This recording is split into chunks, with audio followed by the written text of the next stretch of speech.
Welcome to this tutorial. In this tutorial, I will show you how you can delete any file or folder or any contents of your Google Drive. So first let's open your Google Drive either using the desktop application or using any web browser. So once you are inside your drive, simply click on the My Drive button on the left hand side. Now from here you can see all of your folders which exists. Then simply navigate to the element that you want to delete.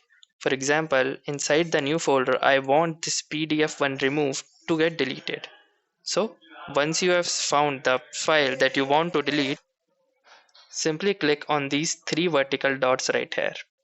Now from here, you can see this move to trash button right here. Simply click on it and here you can see that the file has been deleted. Although not permanently, but temporary.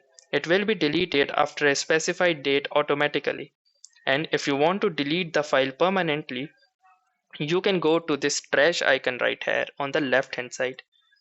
Then here you can see that this file still exists. If you want to delete it permanently, simply click on those three vertical dots again, and either you can choose to restore it or delete it forever. If you clicked on delete it forever, this file will be deleted permanently. Then simply click the delete forever button and the file has been permanently deleted from your drive. The same applies to folders as well. So that's it for this video. I'll see you in the next one.